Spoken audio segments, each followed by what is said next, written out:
Ayan. Okay.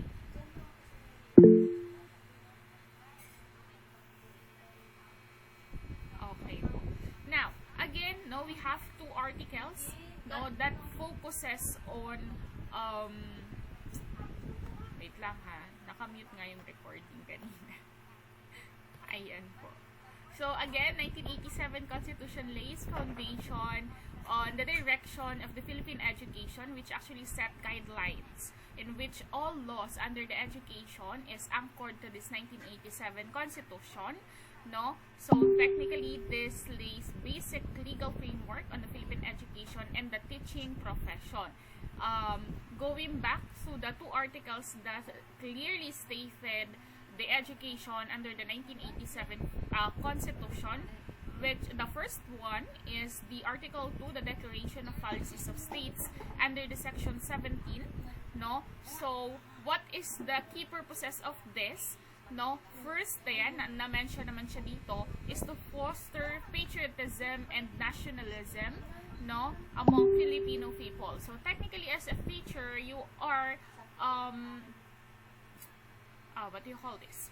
You are expected, no, to make sure, no, to promote patriotism and nationalism among your students. Okay? So technically, in this section, Section 17, this gives priority to education, science, technology, arts, culture, and sports. If you can still recall, we have the DEX before. That's the previous name of the Department of Education. No, naka-specify pa siya doon. Okay? So this means, no, one of the mandate of the states, no, is that the government should recognize the role of the different area, no, in order to make sure that students or the Filipino, no, should have a strong national identity and fostering love, no, for our country, especially in the education. Okay? So, technically, that's one. No, nakikita naman po natin nasa slides naman po siya. First is to foster patriotism and nationalism. Second is to accelerate social progress. And nakikita po natin dito sa slides, no, it is stated that under the section 17, no, one of the key purpose of this section is to accelerate social progress. Okay? So, technically, this provision acknowledges, no, in investing in education. Well, technically, sabi ko nga, education, science, technology, arts, culture, and sports, no, those mentioned variables or aspects in education can be an instrumental, no, in advancing social progress in the country. So that's part of your the part of education, or the one technically one of the mandates, no, of education should be, no, to accelerate social progress. Okay? So, technically po, no, ang product po natin, no, ang nakikinabang po sa product ng educational institution ay ang ating society o ang ating community. So, that's a part, no, that should be the mandate of education, no, to accelerate social progress under the 1987 Constitution.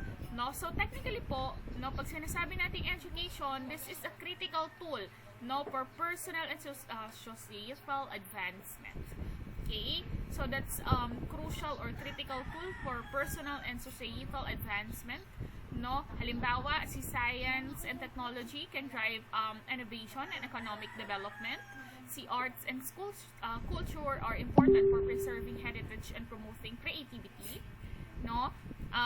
Sports can contribute to physical and mental well-being of our students and the nation.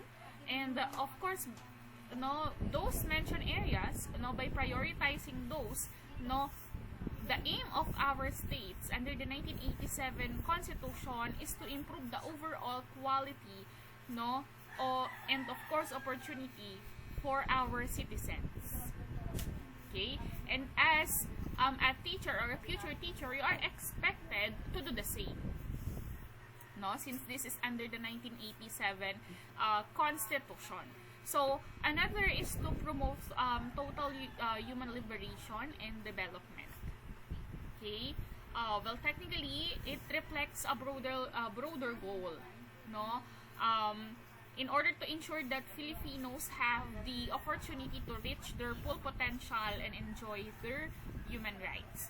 Now, let's move on to the second one, which is the Article 14, no, in which dito clearly stated, no, the purpose of education, no, under the 1987 Constitution. So, we have Article 14, no, this is education, science, technology, arts, culture, and sports. No, so this is the section 1. No, the state shall protect and promote the right of all citizens to quality education at all levels and shall take appropriate steps to make such education accessible to all. No? So, now let's move on, no, to this section 2. No, ito po yung, ayan, the state shall, ayan, number 1 and number 2. Okay?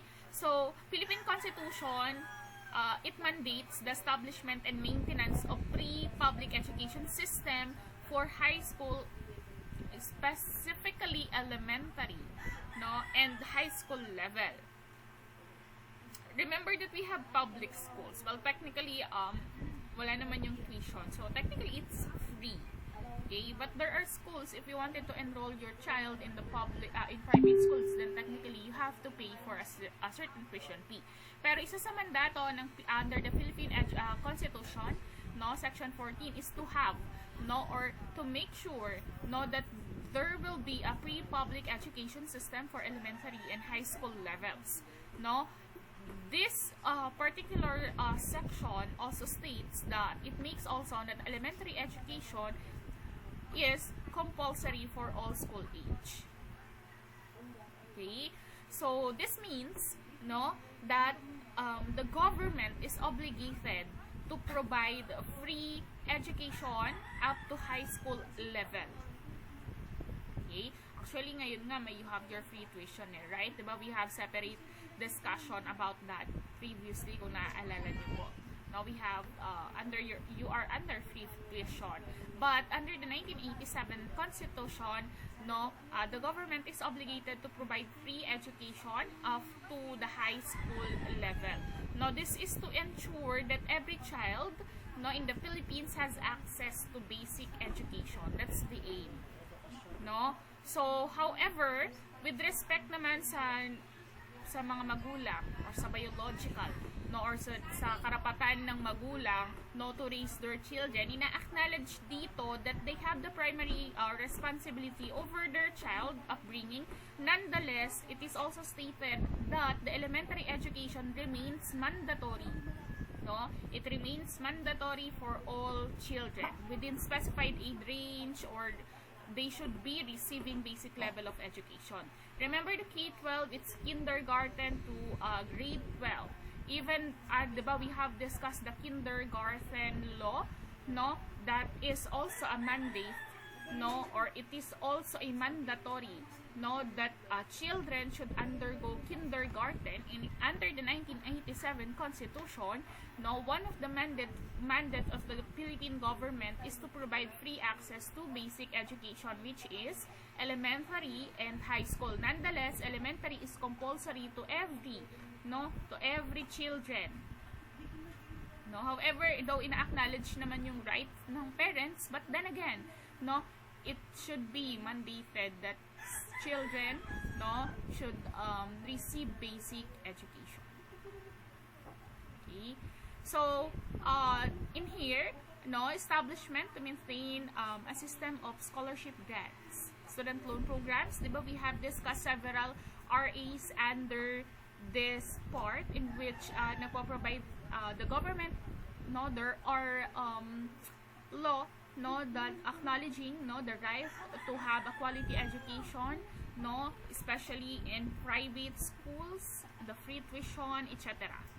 Okay? And also, ina-acknowledge din dito yung mga non-formal, informal, indigenous learning system, as well as self-learning, independent, and out-of-school youth study programs, no, in which this is anchored sa community needs ng students natin. Now, that's why if you can still recall, no, we have several program or approach in education such as multi-grade, no, informal and informal, such as mga training na pinoprovide ni TESDA, etc. Okay, so another one to add on, no, we have adult citizen, disabled and out of school youth, no, yan, may mga available training tayo for vocational efficiency and other school, no. That's why we have several government agency and non-government agency na nagpo-provide, no, ng mga free training sa mga out of school youth, mga adult natin, no. Even the schools have an extension in which some of the targets or yung mga ganitong klase ng community natin. Okay? So, next one is the section 3, no? Okay. Now, so what's the point of this? Una is to inculcate patriotism and nationalism as what we have mentioned a while ago. No, this is to instill a sense of patriotism and nationalism among the students. No, this means that as a teacher, you should be the one promoting, no, in fostering love for one's country, no. And another, yun, to foster love of humanity, no, to promote sense of empathy and compassion towards all people. No, minsan nakakalimutan na to, and sometimes students doesn't know how, no, to foster love of humanity. Even the common or the common courtesy, nakakalimutan na din ng ating mga estudyante. I do not know what happened, no. So respect for human rights, no. Of course, the education system or youth teacher, future teacher has the task, no, with teaching the students about human rights and importance of respecting these rights. Another is to appreciate the role of national hero. Okay? May specific batas tayo dyan, no, on why do we have to study Rizal, etc., etc. No? So, technically, no, education should help student, you future teacher, you should help your student understand, no, the significant contribution of national heroes, no, in order to shape countries' history and development. Remember, no, remember our topic last time, no, the different types of the different approach or the philosophy of the teachers, no, on why do we have to teach this and that, and as a history teacher, what should be the philosophy of that teacher, and as a TLE teacher, what should be your philosophy according to the different isms of education, in which, no, we do not promote naman, no, that one philosophy should be greater to another philosophy. Wala namang ganun yon. It is always based on the needs of the, what you call this, the nature of the course, no, or the subject matter. Okay? Another is to teach the rights and duty of citizenship. Ayan, nandito naman po siya, no? To teach the rights and duty of citizenship. Okay? So, as a teacher, dapat alam din ng mga estudyante natin, or they should be aware of what are their rights and responsibilities as citizens of the Philippines. And also, to strengthen ethical and spiritual values. Okay? So, di ba lagi nga yan, maka-Diyos, maka-tao, maka-bansa, no? Laging naka-instill na sa atin ang Christianity. So, the education system, no, future teacher, you are expected to play a role in building strong moral and ethical character among your students. Okay? And another, for the continuation, ayan, common naman yan, the development of moral character and personal discipline, no, not just by acquiring knowledge about the developing of character and discipline, no, students should know how to make an ethical decision and lead a responsible life. Okay, another one, no, to encourage critical and creative thinking, no, how as a teacher you have to think of a method and strategies on how to encourage critical and creative thinking, no, among or towards your students.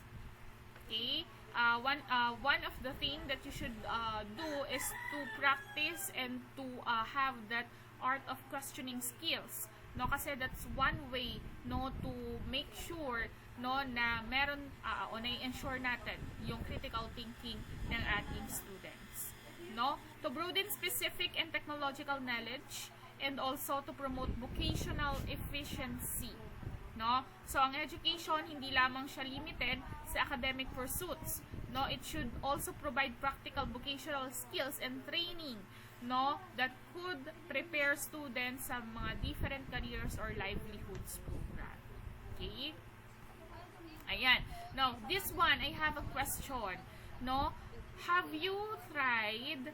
Sige, I want you to unmute yourself kasi hindi ko kayo nakikita. No? So, subukan nyo na po ba na umattend sa mga religious instruction o pagtuturo ng mga religious sa mismong school? Sino po dito ang nakasubok na? Meron po ba? May po ba yung mga Bible study na yun, ma'am? Meron po. Yun. So, meron. Now, before kayo mag-attend doon sa religious instruction, ano yung, anong process ang pinagdaanan ninyo? May parent consent form po ba? Or wala? Or kusa lang kayong umattend doon? Finors ba kayo ng school? Or what? Meron po ma'am, consent. Meron po, Para po may for pinipirmahan. Catholic po, ma'am. Pero hindi po kasi ako Catholic. For Catholic, you have parent Opo. consent for. Opo. Okay. What about Parang Okay. binyag po ganun. Binyag ba? Or parang sa simbahan po. Sige. Parang yung magkukumpisal po yung mga Catholic na students. Tapos since ako po, born again po ako, hindi naman po kasi mama. Pero po, mayroon po silang parang missionaries sa Catholic. Kasi po, magkatabi lang po yung school and yung simbahan. So, may mga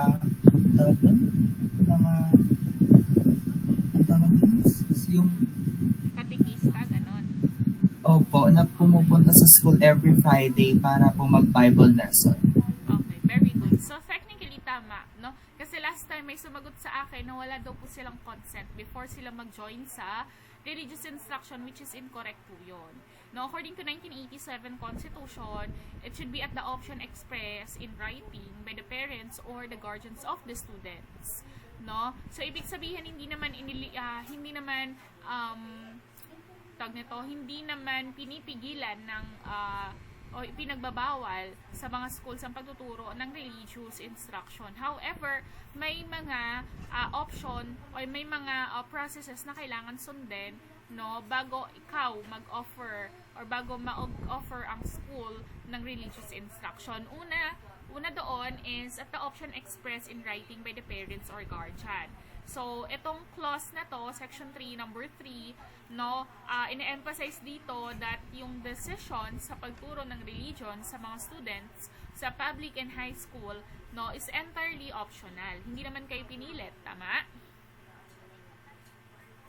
Hindi naman po pinilit. Opo. Okay. So, hindi naman pinilit. So, this is entirely optional and must be made in writing by the parents of the students or legal guardians of the students. In other words, no, hindi ka pwedeng mag-impose ng religious instruction without the consent of the parents or the guardian. Okay? Second is religion shall be allowed to be taught. No? So, technically, if your parents or guardian, no, ay inallow na mag-participate ka doon sa religious instruction na yon, no, so technically the school should permit, no, yung pagtuturo ng religious instruction. Another one, it should be within the regular class hours. No, so yung iba sa inyo Friday, sabi, no? So technically that's within the regular class hours. Okay? So technically the school should be the one arranging the schedule of the students para ma-inject yung religious teaching. Okay? It should be within the regular school schedule or normal class hour. No, this is to ensure na hindi nakaka-interrupt yung pagtuturo ng religious instruction, no, sa curriculum na meron ang elementary at high school, no. Another one, ang pagtuturo ng religious instruction should be yung instructor o yung nagtuturo nun should be approved by the religious authorities or the religion, no. Halimbawa sa Catholic, dapat katekista lang at dapat acknowledge siya ng simbahan.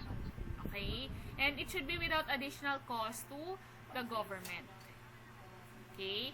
So, again, no, this provision reflects the principles of religious freedom and separation of church and the state. Okay? And another is section 4. Ayan. Okay? So, section 4, in the essence, it means that the government acknowledges the diversity of educational providers such as public and private institution. Okay. Ito pa, no? One of the point is that under the section 4, no, number 2 of 1987 Constitution, Philippine Constitution states that educational institution, with some exception for religious group and admission board, must be owned entirely by Filipino citizens, or at least, no, 60% of the capital is owned by a Filipino citizen. No? So, what's the point? Ayan, nilagay ko na yung pinakapunto ng section na ito. No? So, the provision emphasizes Filipino ownership and control over the national institution. Additionally, it allows Congress, no, to mandate even higher Filipino ownership in such institution if deemed necessary for country's educational policies and goals. No, this is the aim of this is to maintain Filipino influence and oversight in the education sector. Okay, so another one is this. Ayan. Punta na tayo sa pinaka-point niya para hindi tayo magdagan. No? So, ang pinaka-point nitong section na to is that this is to ensure that educational opportunities primarily serve Filipino citizen while accommodating the educational needs of foreign resident in specific areas. Alam naman natin na mga may foreign students po tayo. Okay? But then again, no, may limit po ang enrollment ng aliens. It should be one-third of the total student population in any school. Okay? Okay, another point. Ayan, diretso na po tayo sa point. No, let us summarize. In summary, no, itong provision na to ina-outline yung tax exemption for educational institution and related financial matters. So, non-profit educational institutions are eligible for tax exemption if they meet specific criteria, and same applies to certain financial contribution and grants used for educational purposes. Okay? Yeah, going back. So, ayan. Sige, pag-usapan natin tong section 5. We have regional and sectoral consideration. No? So, the state is required to consider the unique needs and condition of different regions and sectors. So, technically, if educational institution will be developing educational policy and program, you need to consider, no, that there should be a local planning. No, bakit? This is to ensure na tailor fit, no, yung needs ng community doon sa program na i-offer or doon sa educational policies, no, and programs na i-offer nung institution na yon o nung educational institution na yon. Kaya kung mapapansin nyo, sa bawat lungsod, usually merong SUC or LUC. Diba? So, technically, kung ano yung needs ng community, it should be tailor-fit, no? It should be tailor-fit, no? Yung ino-offer ng institution na yon, no, ay dapat sinasagot yung pangangailangan ng community nila. Halimbawa, sa community nito, mas kailangan ang mga business courses. So, technically, yun yung i-offer po nila. No? Pero sa ibang bansa, usually, magkakaiba po ang location. Halimbawa, sa science lang, may specific provinces na nag-offer ng science, may mga ganong bagay. Pero in the Philippines, you have to consider the community before you could actually create an educational policy and the program within that, no, specified range area. Okay?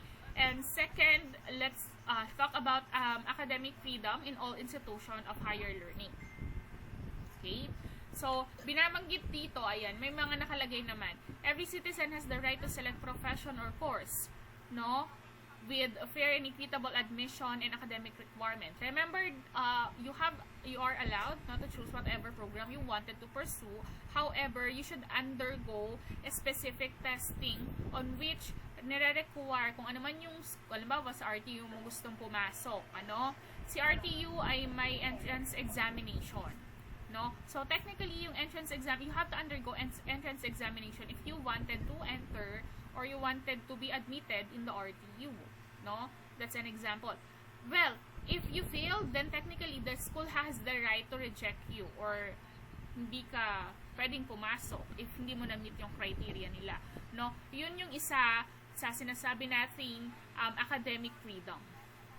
Okay? So, another one, no, yun, the freedom to choose and professional advancement for teachers, no, the state is obligated to enhance the rights of the teachers and professional advancement. Okay, and of course the budgetary priority for education, which should be the education should receive the highest, no, budgetary priority.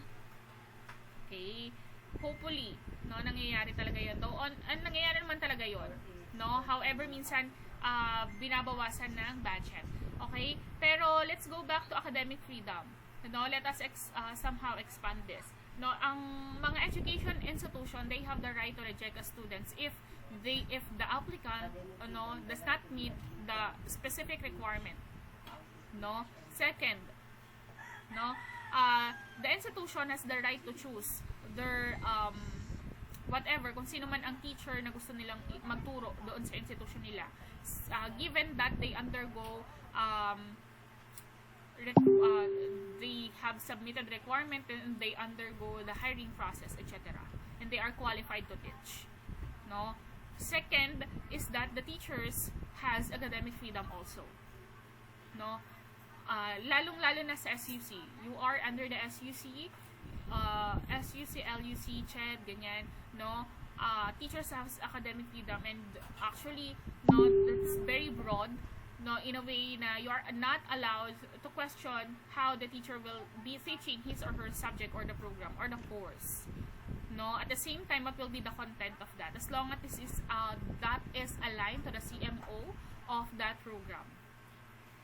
Okay, kaya kung mapapansin nyo, may iba't ibang technique ang teacher ng pagtuturo, and you are not allowed to actually question that because we have academic freedom. No, because they are the master of that subject. They know what to do and they know what to teach. Okay? Yan. So, malapit na matapos. Okay, sige, punta tayo sa language. No? Ayan, summarize na lang din natin. No? So, technically, no, this implies that it should be used. No? O, sige. So, Filipino as a national language of the Philippines. No? So, this acknowledges that Filipino is not a static language but rather the one that evolved, which is dynamic nga ang ating lingwahe or language, no, in nature, and the language are actually dynamic in nature. No? So, we have Filipino is expected to be developed, no, and enriched based on existing Filipino language. And remember that we have dialects spoken in the Philippines, no? So technically may kinatawag na din tayong mother tongue under the K-12, no, in which yun ang dialect or the mother tongue is the one utilized, no, in teaching the kindergarten until grade 3, no, in order to promote comprehension among the students. No, but the thing is, this acknowledges the Filipino, no, as designated language of instruction in educational system. No, particularly this is alongside with English. Okay. Another one, ayan. So this emphasizes the inclusivity and accessibility of making the Constitution available to multiple language. Okay. So, the section declares, no, that the Constitution shall be promulgated into 2 official languages. Ano yun? Filipino and English. No? So, may mga translation na ginagawa katulad na lang sa Arabic and Spanish. No? Para accessible po siya sa kahit na kung sino man ang babasa. Alam naman natin na may influensya po tayo ng Spanish. No? And another one, science and technology. No? So, dito nire-recognize na the state is mandated, no, to, may tumatawag. Wait lang. So, the state is mandated to prioritize research and development invention and their practical use. But it's about the research, no? If I'm not mistaken, dito, minention din yung the IPO, yung sa rights to protect the intellectual property under the research, invention, and development, no? And of course, the arts and culture. Dito naman, no, minimension dito that the state is committed to foster the preservation, enrichment, and dynamic evolution of Filipino national culture. Okay? This is, in essence po, no, this is to promote the idea that yung Philippine culture identity, no, should be accelerated, no, for its diversity and to encourage artistic and intellectual freedom. So ito po yung pinakapunto niya. Okay. So again, no, punta na lang tayo dito sa pinaka-point po nito. Okay. So in summary, No, this section emphasizes the importance of preserving and celebrating Filipino culture by supporting the arts and culture sectors. No, by protecting the rights of indigenous cultural communities, and to ensure equal access, no, to cultural opportunities and educational resources for all citizens. Okay? And for the sports, no, dito ina-acknowledge ng one of the tasks of the state is to promote physical education and to encourage sports program including league competition, amateur sports, kaya hindi po yan nawawala sa mga extracurricular activity ng school. No, this is to address this part or this section of the 1987 Constitution. Diba, we have different athletes, international competition, in which kasama ang ating mga students. May mga program din tayo ng mga extracurricular activities sa school. Yun po yung point nun. No, this is to promote, this is to promote the holistic development of our students. Okay, naiintindihan po. Ayan, sige po. I'll give the floor to Miss Alvarez. No, that's all about the 1987 Philippine Constitution, no, under the provision sa Section 14 in Education.